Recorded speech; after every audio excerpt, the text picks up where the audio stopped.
to the Business of Soul Searching. My name is Erin, and I invite you to join me as I travel the world challenging risk takers who have soul searched and came out on the other side to tell us their incredible stories. Are you ready for this? All right, everyone. So as people know, we are gearing up for Fashion Week, Rhode Island, Season 3. And so, oh my gosh, it's only a couple weeks now, less than 2 weeks away. And so I'm here with Lorraine, who is one of the Donahue models. And so you'll be walking as well, or you participate in the video. Yes. Yep. The advertisement video, which it was a lot of fun. Yep. I believe I will be walking. I'm not 100% sure yet who it will be for, but I know I spoke to Sin, the head makeup artist for Fashion Week, and he was talking about what they're planning on doing for Spotlight, which sounds very cool. I just heard at the board meeting, so I'm on the flip side, so I hear, so that sounds awesome. Without giving too much away, it seems like it's going to be even more spectacular than what they did last season, which was already crazy. It's tough because it's like we have these secrets. I'm not a good secret keeper, so I'm like, oh my gosh, I just want to tell you all. So, but you just are just gonna have to either purchase a ticket and go and see what the excitement is about. I know I saw a few of my friends, so I'm hoping a couple of my followers are brave if they've never been to a fashion show. Fashion Week Rhode Island, it is gonna be awesome. Season 2 blew my mind. I knew it was gonna be awesome, but it was really thematic. Like it was a whole experience. It wasn't just about fashion. So we're gonna have just as much fun, if not more, season 3. So what are you excited about? Anything in particular? Spotlight, you said. Spotlight, I'm excited to see what they have up their sleeves. I'm just excited for everything all around. The building that is going to be a Superman building. Yeah, we can announce that. I'm like, we can tell you that. The designers, from what I've seen, the ones that we participating this season are spectacular. I'm sure, I know, like you were saying, it's not just about fashion. They kind of hit every area of life, and I feel like, they have great performers in between models walking for designers, dancers, singers, rappers. It's like a whole community coming together. I think last season they had the, I believe they're called Two Girls Cocktails, which was very cool. They were awesome, very professional, by the way. If they're going to be listening to this, I really enjoyed my time with them in season 2. They were awesome. They were really cool, yeah. But it just kind of brings everything together, the whole community. So it's not, if you're not a fan of fashion, I think that anyone can have a great time going. Exactly, and it's like I know last season, tickets were between like $40, $50, and then like if you went to like VIP level, which they're still putting the bags and everything together, you spend that much, like say, okay, you go to the club and you pay $20 to get in, and then after you spend money on drinks and stuff, it's like, and then you have a time that you would regularly have, where it's like, Fashion Week, I feel like it's out of the norm for some people, so that's why I encourage people. I'm like, do something different, have some stories, and networking is awesome. That's another thing that I wanted to bring up. Networking. So of course there'll be like a lot of photographers, press people. It's not just like, okay, I'm going to a fashion industry event. But a lot of these people you can utilize for your business. Like there's image consultants that are friends of the Donahue. I call them friends of the family. Yeah. And so I think it's really, really valuable to attend an event like this. This is like, plus you get to see new fashion, and so that's what you're excited about. How did you get involved with Donahue Modeling Agency? So I actually met Yemi maybe 4 or 5 years ago. Actually, you know what? I think it might have been like 8 years ago. She came in. Time flies when you actually enjoy your friendship or partnership with someone. She came in. I was part of a fashion show that was at Twin River Casino, and she came in to teach people who had not been in who didn't have any runway experience, kind of how to walk the runway. Okay. And from then, I just saw her pretty much everywhere, every fashion event, every fashion show, and then seriously. I always got such a great vibe off of her. Mm-hmm. She's a completely down-to-earth, friendly person. Mm-hmm. And I had been with a different modeling agency at that time, and then I, saw all the stuff she was doing on social media, and I decided to give her a call. Had a meeting with her about a year and a half ago, and then been with Donahue ever since. So. Nice. So then, like, that's an interesting thing in itself of, like, leaving, because it is, when you're contracted, it's a job. Mm. So you, like, kind of having your job, and you're like, but I kind of like what this other person is doing. So what is that transition like? Like, is there almost like blacklist of sorts or something in the modeling world? That's what I was worried about. That there would be some backlash for it. Yep. But luckily, I have not experienced anything like that. Awesome. And it's just scary going into anything new or different. There's always something that you get. I think anyone would get anxiety from. So, but honestly, it was a great decision. And everything has been great. Good. With them, so. And I think something that, because when Yemi asked me for season 2, I was like, yes, but I was still observant about every step, every person that I met. And I like how eclectic the models are. Like, when I see the photo shoots, like, even, like, you have a bunch of tats, like, right. Which I love them all. Thank you. And I love how diverse kind of her crew is, and just experience-wise and looks and height, and I like that. That is, I'm glad you actually brought that up, because that was one of the things that drew me in, was that everyone seemed different. It wasn't one specific look. Yeah. And in the fashion industry, if your look is great for someone, it's not going to be great for somebody else. Like, so, yeah. Seeing the diverse people that she had there, like you said, tall, short, every ethnicity, every race, it seemed like a place that I needed to be. Obviously, I don't fit the mold of the traditional all-American model, so. But you have an amazing look, though. Like, I could just see you being, like, just very compelling on the runway. Well, thank you. A lot of people, though, they want, like, that clean cut American, blonde, blue-eyed, Caucasian, buff type thing.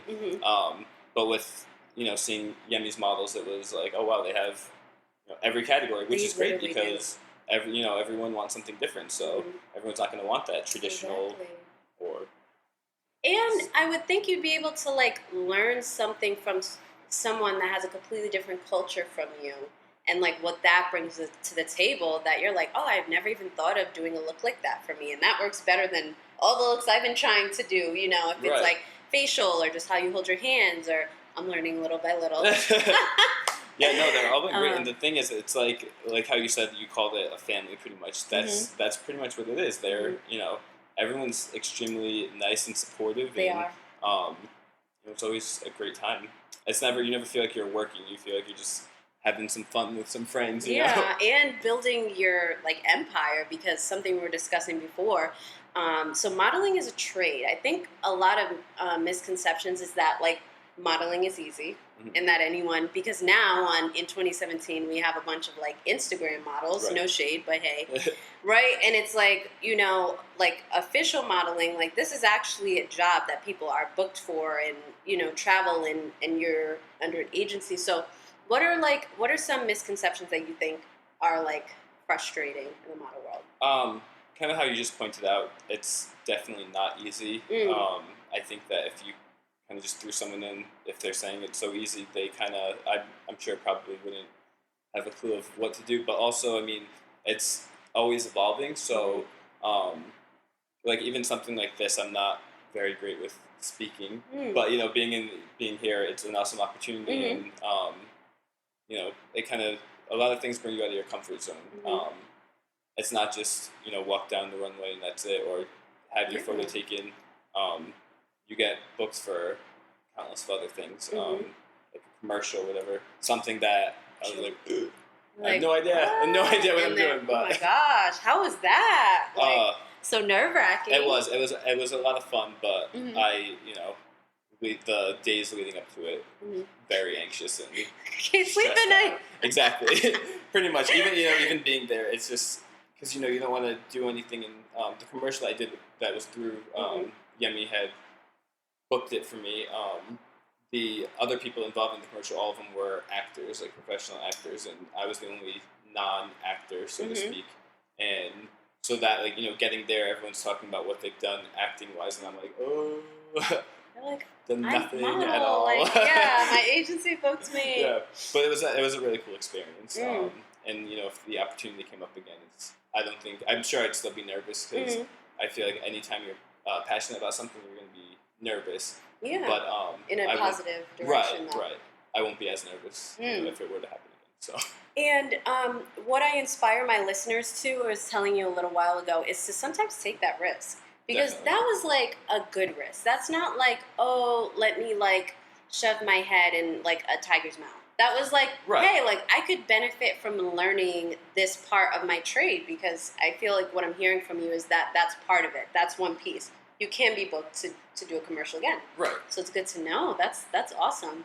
And the commercial is promo for you. Exactly. That you can, I don't know if it would be like you keeping it, but it would be around and you can link to it. So yeah, definitely. It's always, you don't have to, if you're booked for something, you don't have to take it if you are completely uncomfortable doing it. But I try to step out of the comfort zone as much as I can. Yeah. Just because, there will be no growth in your life if you just stick to the same things that you're comfortable with already. And then in 10 years, you're like, wow, I'm miserable. And like, that's why I just try and, because you know what? I've met people like that, and I just am like, life is about choices, and it's so much better. Like, it is really scary, and it is like, oh my gosh, I'm losing sleep because I don't want to go to bed because tomorrow's tomorrow, and I'm going to do this commercial or whatever that scary thing is. But I really empower people to say, like, hey, these people have done it. You can do it. Right. So that's big. So that's a misconception that it's easy, that anyone can jump in and do it. I think also that it is, like we were saying, like a trade. So what are kind of difficult parts about modeling, I think? I think it's probably the main thing is kind of the, I would say like I'm trying to think of how to word it. Not really being exposed, but maybe being vulnerable, where if you're going out, everyone is judging you one wrong step in.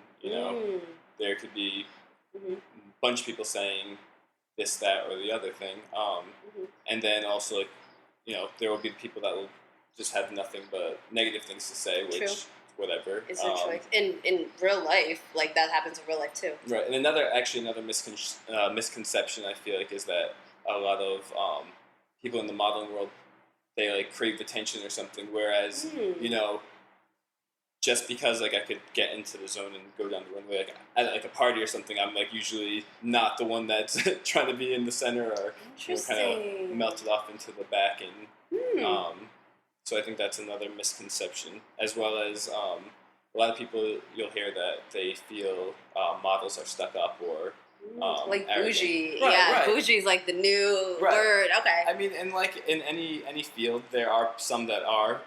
I haven't honestly come across any working with Donahue.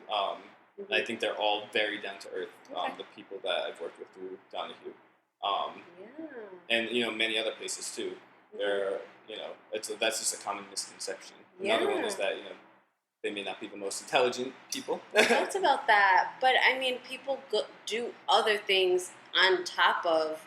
Well, first of all, modeling is a business. That's what I think people aren't like. They think that all of this is for free, but at some point, people are wanting to be compensated for their services. Right. Like if you're booking me and I have to go to New York and that's my time or whatever it is, or I'm promoting your product, if it is on Instagram or wherever it is, that comes with a price tag. So having you being your business, you need to be money-minded, and you have to learn marketing too. It's not just... Right.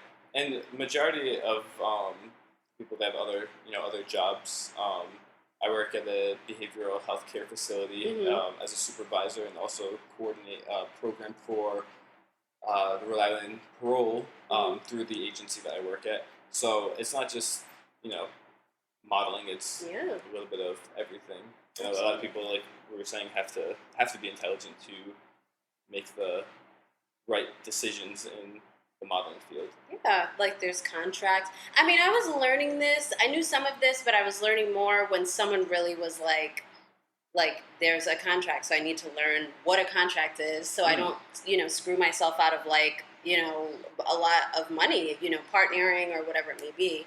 When I look at people that are active in the modeling industry, I feel like you have to have thick skin and be able to like channel what they're saying into a positive business perspective. And I don't think I could do that. So I give it to you all because it's, someone's telling you this or that, or maybe I just watched too much America's Next Top Model. No, I mean, sometimes it could be like that with like a casting or whatever, but like I said, if you don't work for one person, you may work for somebody else, and I don't think, getting a 1-no should sway your decision away from the industry if that's something that you're trying to do, because I've gotten, hundreds of no's, countless of no's, and with all those no's, there are the yeses as well. We're like, yes, honey, I've been waiting on you to come so you can wear my garments. I've been waiting on you. Good. No, I think that, as we wrap up, because we want to kind of make this quick, but I will see you at Fashion Week. Yes. All right. Thank you so much for coming on my show. So I'm back here with J. Todd, and we have gotten to the segment of this podcast where we're just talking about, how modeling, of course, is a lifestyle, and it's definitely more complex than I think a lot of people consider it to be, and a lot of factors, really impact it, including like race and ethnicity. What are your thoughts on how that's impacted your journey through the modeling industry? Oh, so as I previously say, I started when I was 16, and surprisingly, I have to say, it sounds very like a big word for someone, but fashion industry does cultivate me a lot, or better to say, a certain kind represent as entertainment business for me. So, the first 5 years, oh my God, it's already 10 years. But the first 5 years, I really personally doesn't really take serious. It's the biggest change about like the one of the competition out of 10. But before I mention that, I would like to say that I used to be a person who lacks confidence, have almost like no confidence, and always try to fit in the industry or also the society or the circumstance I live with it. As you know, I originally born in Taiwan, but because I'm mixed, so when I was in Taiwan, some of not my best family or friends, but most of people will see to me as white people, one person. But when I immigrated in New Zealand, and people say, "No, you're not white. You're Asian. You're Oriental." Some of the things. But so during that period, I was so lost and confused. And surprisingly, one time, and that is how the first 5 years between that period, and also my life dealing with.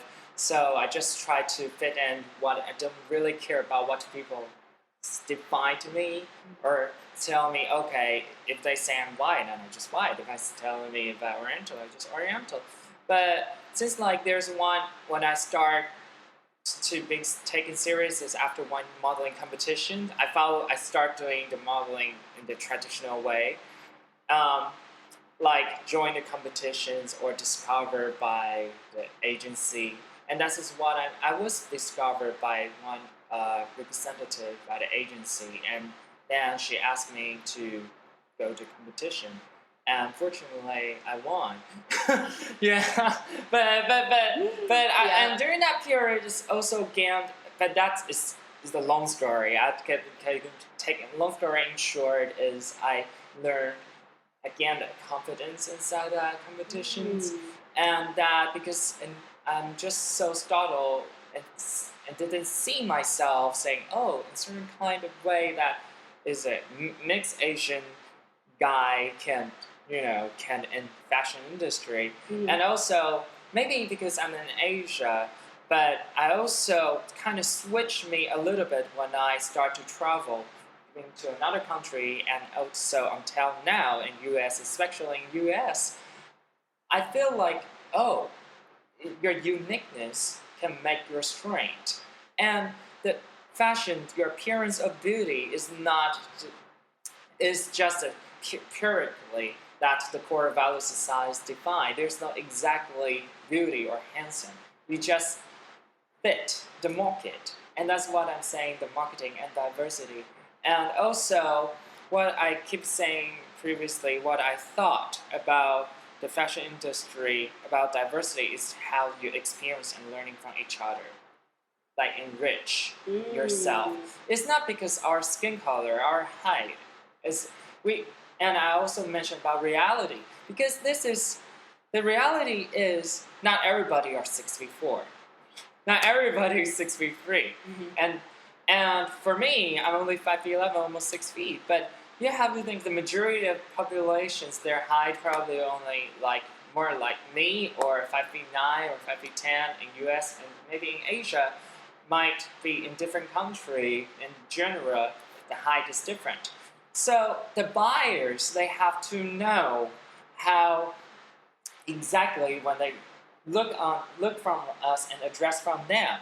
It won't work from them if they all wear like 6'4" clothes, the long for 6'4" models. But we still want to keep it professional, and that is the reason why I feel like diversity is crucial. And from my working experience and what I learned from how the culture change, the trend change, I believe that is kind of involving. And I believe that is a positive direction, I believe, from the question you asking me. Yeah. So it sounds like, from that particular show that you won, you realized like, hey, like people want to see people like me, the way that I look, and that it's okay to kind of be mixed and to have my particular look, and that I can actually do this. That's huge. And so I definitely see that in folks that are mixed, that everyone has their opinion and wants to say, you're this, you look like this to me. And so it definitely is important to cultivate something, I think, within you to be like, I'm whatever I am. I'm whatever I decide that I am. And so that's a big piece. So, of course, as I was talking about earlier in the podcast, we're gearing up for Fashion Week. You're one of the models. I'm excited to see you. If I'll be on red carpet, so hopefully I'll be able to actually see the show, because last year I was like, Fashion Week, and then I'm like, I didn't even get to see anything because I'm outside trying to, but yes, so like I was saying earlier, July 15th and July 16th, we will hopefully see you folks. Follow the Facebook page for Fashion Week Rhode Island for season 3. And so we'll look out for the podcast to further promote, and thank you so much for being on my show. And that concludes another exciting episode of The Business of Soul Searching. If the content discussed in this podcast interests you, please contact me at thebusinessofsoulsearching@gmail.com. Also, make sure you subscribe. And most importantly, take a calculated risk this week. Don't do it for me, do it for you.